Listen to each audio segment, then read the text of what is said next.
Good morning. I'm Denise Merrill, Secretary of the State of Connecticut.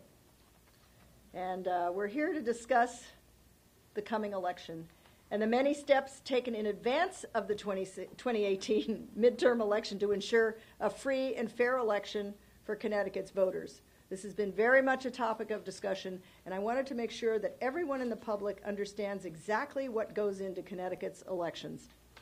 I'm joined today by Executive Director of the State Elections Enforcement Commission, Michael Brandy, Monica Nugent, Chief of Staff from the Connecticut Department of Emergency Services and Public Protection, Alex Russell of the Yukon Voter Center, President of the Registrars of Voters Association of Connecticut, Sue Larson, Connecticut Town Clerks Association, she's on her way, Chick Spinelli, President of the Connecticut Bar Association, Jonathan Shapiro, and Carol Reimers, President of the Connecticut League of Women Voters.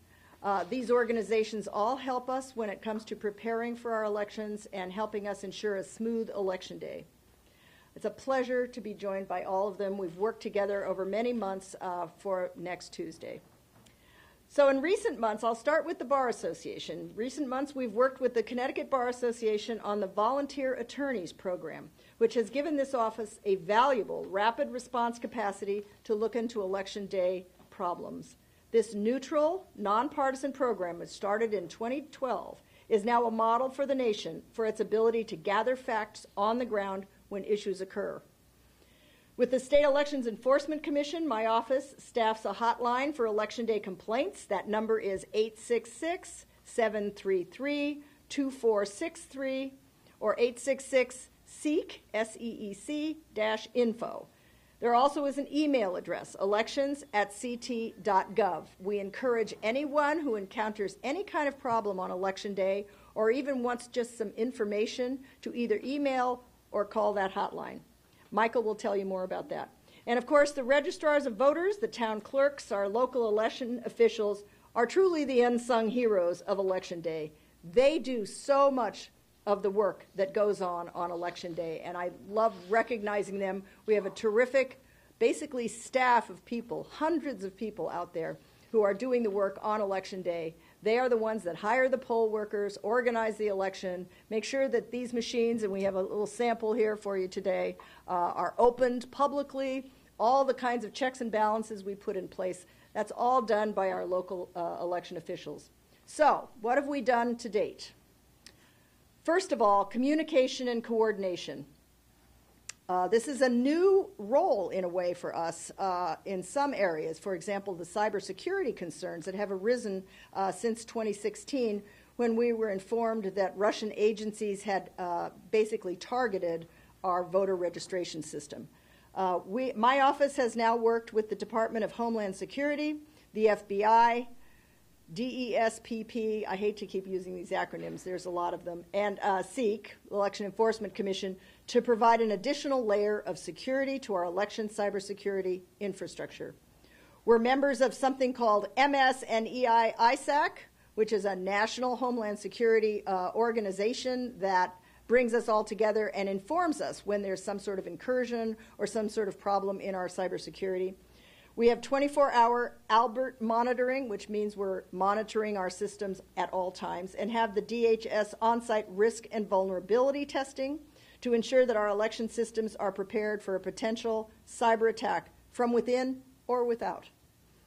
We've created instant response plans, contingency plans, multiple backup locations in case of an emergency. Our office's work and voting must go on, no matter what kind of emergency we encounter. And we have had them in this state.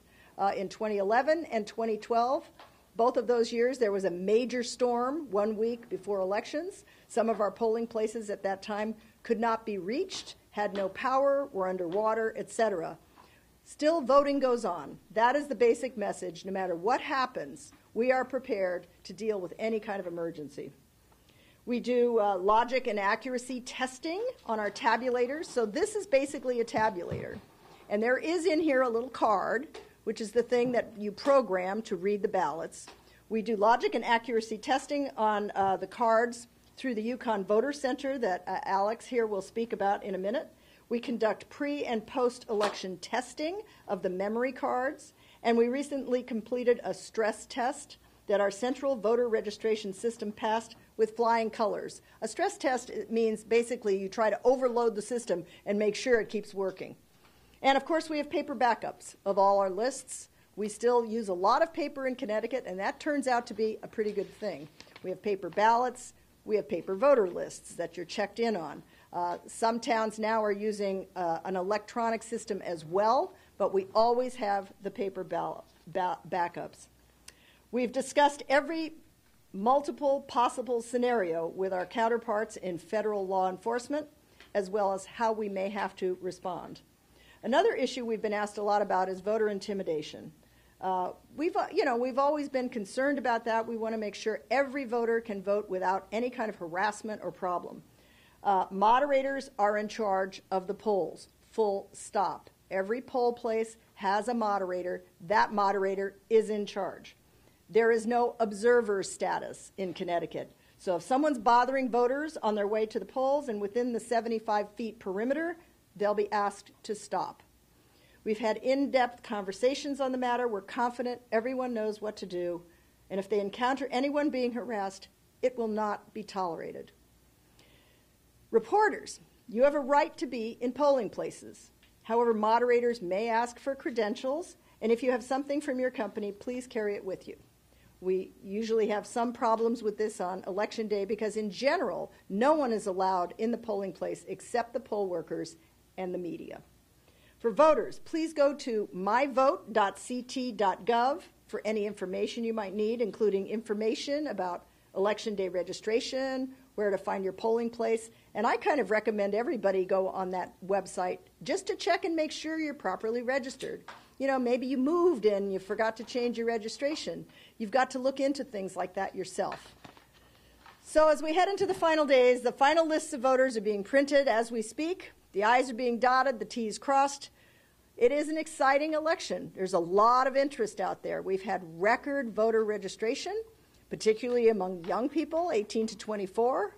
I'm particularly excited about that, and I hope they all show up to vote. It's been a challenge. There have been a lot of changes to the ballot. We have a long ballot this year because there have been multiple third parties petitioning candidates and a lot of changes. So it's been challenging for my office, and I know for the local officials. So we're confident we can meet the challenge, and we look forward to a great election day. And so now I'm going to have some of the folks behind me talk about their role on Election Day. So I'm going to start with Mike Brandy, Executive Director of the State Election Enforcement Commission. Mike? Thank you, Madam Secretary. I'm going to keep my remarks very brief. One, of course, the State Elections Enforcement Commission is, in conjunction with the Secretary of State's office, running the Election Day hotline. The Election Day hotline will be staffed by attorneys and elections officers from 6 a.m. till 8 p.m. So we are there during all hours of voting, and we're available to answer any questions that a voter may have. We're there to also assist with elections officials, anything going on at the polls, anything that might be an irregularity, or if it's just a simple question, we're there to help. So please, we encourage everybody to utilize the elections hotline and contact it at 866-SEEK-INFO or online at elections@ct.gov. And I can promise you, you will get an immediate response from staff. We are there to help. We're there to help make sure there's a smooth election day without any disturbances. So if people have any questions, again, please utilize the hotline and contact our office. We're there to answer any and all questions that may come. I would thank you, and I look forward to a great election day. Thank you. Thanks, Mike. Okay, Monica, would you like to say a word? Monica is from the Department of Emergency Services, so talk about your role in all this. Thank you, Madam Secretary. So the Fusion Center at DESP is working in collaboration with our federal, state, and local partners and continuing to monitor any activity that would threaten the security of our elections. We're ready to share information as necessary if anything should arise. Additionally, all of our dispatch centers and all of our dispatchers have been informed that should they receive a 911 call regarding any suspicious activity at a polling location, that they will then be sent to the election hotline and will be given that information. Thank you. Thank you so much. And Alex, I think I'll ask you to talk about the role of the Yukon Voter Center. Terrific. Thank you, Madam Secretary. Mm-hmm. So I'm Alex Russell. I'm a professor of computer science at the University of Connecticut and also the director of the Yukon Voting Technology Research Center. The center was founded about 10 years ago now in tandem between the Secretary of State's office and the University of Connecticut. The original role of the center was to provide advice to the state about functionality and security of electronic voting equipment. Over the years, however, the responsibilities of the center have enlarged somewhat. In particular, these days the center has an important responsibility to support the state's efforts to audit elections. And there are two major focal points of that for the center. The first is both pre-election and post-election audits of the memory cards that are actually used to program the tabulators like the one you see here. And the second major front is designing and writing software to help with the actual audit process to audit the final outcomes. That is, the software can provide a retabulation of the final votes at a polling station based on the ballots alone. So let me conclude by saying that as far as I know, the relationship that the state of Connecticut has with the center is really unique. I don't know of another state that has established a long-term relationship with an academic security team, or really any third-party security team for that matter. And I think that the Secretary of State's office should be really lauded for that. So let me stop there, and thanks for the opportunity to say a few words about the center. Thank you, Alex. And yes, we are very lucky in Connecticut to have this kind of a resource for our elections. You know, I know right now everyone's talking about, are the elections secure? And auditing is probably the most important piece of that, to make sure that everything is functioning, and after the fact, we go and count again and make sure that things didn't go amiss. So this is a very important function, and I'm very proud of our work with Yukon on this, so thank you. Okay, let's talk, Sue, I think we should have you come and talk, because Sue is president of the Registrar of Voters Association, and they are charged with administering the election. So thank you, Sue, for being here. Thank you, Secretary Merrill. I'm just going to talk very quickly about Election Day registration. The registrars across the state have been preparing so that all residents of the state of Connecticut that have not had the opportunity to register to vote will be able to register on Election Day. You will need to go to your local registrar's office, town hall, wherever their offices are, and go, and you will be able to register from 6 a.m. to 8 p.m. However, I want to make it very clear that if you are planning on using Election Day registration, do not wait till the last minute to go to the location for EDR, because you have to register to vote and be in the system by 8 o'clock that evening. So if you show up at 5 of 8, chances are you will not be able to fill out the registration card or get the information into the online system for you to register to vote for that day. So please take the opportunity to come early so that you have the time and we're not turning you away, because you must be a voter in the system at 8 p.m. in order to vote. The other thing that might clog up the EDR line is if you are an inactive voter. So as the Secretary Merrill said, go on the My Vote website, check and see what your status is. If you are inactive in your current town, you need to go to your polling location and the moderator will reactivate you. So don't clog up the EDR line. Go straight to your polling location, but first check and make sure that you are registered even if you are in the inactive status. Thank you, Sue. Thank you very much. And now I'd like to have Jonathan come forward from the Bar Association to talk about our legal assistance program. Thank you, Secretary Merrill. On behalf of the Connecticut Bar Association, appreciate the opportunity to talk today. As the Secretary indicated earlier, the Bar Association's program with this office has been in existence for now, this is the 6th year. It allows the Secretary's office to have further reach within the state. We've signed up lawyers throughout the state so that in the event an issue comes up in any polling places, the Secretary of State's office contacts one of our volunteers, attorneys that are in that location, go out to the location, investigate whatever the complaint may have been issued in that location, interface with the office here, and depending on what that complaint is and what that issue is, be able to address that concern. So far over the years, it's been a successful program. We're proud to be a part of it and continue it and protect everyone's right to vote in this state. So, thank you, and look forward to seeing everyone on Election Day. And hopefully we won't have to use too many of those volunteer attorneys. That would be great. Carol, why don't we hear from the League of Women Voters? Sure. Thank you very much. Yeah. The League of Women Voters has created a campaign called CT Votes to increase voter participation this year in 2018. But we also know that people need to make a plan. It may sound sort of basic, but if you make a plan for Election Day, we know that there's a better turnout. So decide when you're going to go to the polls, what time of day, and make sure your polls are ready and that you've checked, as been mentioned, that you're on, ready to vote. The other thing we want to inform people is about the candidates. We have voters' guides online for you. Also, that there will be 2 ballot questions in this year's election, and it's very important for you to learn what your opinion is on those ballot questions. So, if nothing else, we encourage you to show up on November 6th and vote.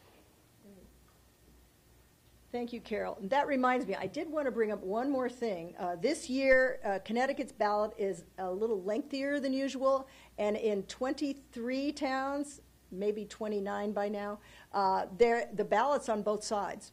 So I want to remind everyone, as you go to vote, if you're in, make sure you look at the other side of your ballot. People will be talking about that at the polls. The poll workers will probably remind people if you're in one of those towns. But many of the cities have 2-sided ballots this year. So, and with that, unless we have anything else to add from anyone, we're open for questions. I'm very proud of the partnerships we've built over the years with all these organizations, and I think we're one of the best election systems in the country. We've been recognized as such by many people, including the Pew Foundation. The last time we were lauded was in a survey they did a couple of years ago, and we were number 5 in the country for our best practices. And the only reason we weren't number 1 is because we don't yet have early voting, but we're planning on working on that for all of you who are interested in having more opportunities to vote on different days. So far, we're just on Tuesday, and I hope I see everybody there. So with that, we're open for questions, if anybody has anything. What do you think turnout's going to be? Yeah, I always hesitate to comment on turnout, and this year more than ever, I don't know. I'm really stunned by the increased registration. We now have more registered voters in Connecticut than anyone can remember, even higher than 2008, which I thought was pretty much the high water mark. We're up around 2.3 million, I think. And, so we haven't totaled it up yet exactly, but that's a big number. So I don't know. If they took the time to register, I'm assuming they're probably interested in voting. There's also, and the split in registration isn't that different, but there are more unaffiliated voters now, and that trend has been going for years. So the short answer is if we get a typical turnout in a midterm election, it's probably between 55 and 65%.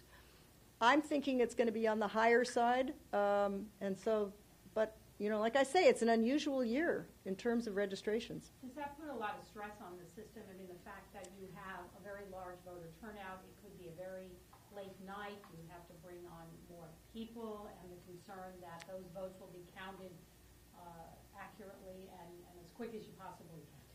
Well, I'm anticipating we're going to be here in our office past midnight, and maybe even then, because traditionally, small towns, the numbers come in. We have a new election management system where they upload the numbers, they type it in at the local level, it uploads immediately to our website. Typically, the smaller towns come in first because they only have, about 50% of our towns only have one polling place. So that's a lot easier. The cities will take longer because they have up to 26 polling places. So I'm thinking it's going to be a long night, and I don't know if we'll have to have extra people. We are advising the towns to order extra ballots. That's been a problem now and then, And some places, I know they're ordering 100% of the ballots, even though that might be a little more than they need, but you never know. I think this is an unusual year. So you check, though, the number of ballots now? Yes, we do. That the towns order? So, Yes. So you're pretty confident that they've all ordered? They have all reported there's a new report that's now required from the towns, and they have to tell us how many ballots they're ordering and why that number. Because, as you know, in local elections, probably wouldn't make sense to order 100% of the ballots because we get very low turnouts. This year, we have informed the towns to order extra. Not always 100%, but a lot of them, as the reports are coming in, are ordering 100% of the ballots. The state of Connecticut received about, was it 5.1 million from the feds? Yes. And I know some initiatives have been funded, some haven't. Can you go over that? And I know that you were supposed to have some sort of a contract over cybersecurity. Is that with Yukon? Is that what that would be? It said that you guys would have some sort of a full-time election cybersecurity consultant. Oh, yes. That will not be in place. The $5 million will go over 5 years. Okay. And we've been a little cautious about instituting new procedures this close to an election.